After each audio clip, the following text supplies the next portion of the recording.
দর্শক, এবার যশোর থেকে আবহাওয়া পরিস্থিতির খবর জানাচ্ছেন প্রতিনিধি শরীফুল ইসলাম। ধন্যবাদ।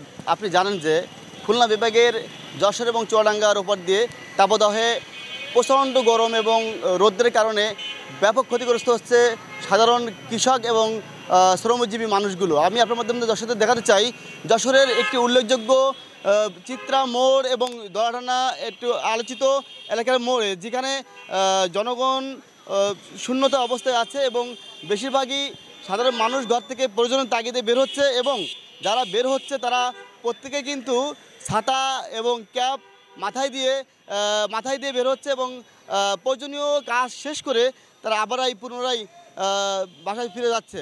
আমি আপনার মাধ্যম দিয়ে দর্শকদের দেখাতে চাই যে যশোরের বিভিন্ন সামাজিক সংগঠন, আওয়ামী লীগ এবং বিএনপি সহ জাতীয় সামাজিক সংগঠনগুলো ঠান্ডা পানি পান করাচ্ছেন পথচারীদের, যারা খেটে খাওয়া মানুষ, দিনমজুর এবং শ্রমিক, ভ্যান রিক্সা চালকরা রাস্তায় বেরোচ্ছে, তাদেরকে ঠান্ডা পানি পান করাচ্ছেন।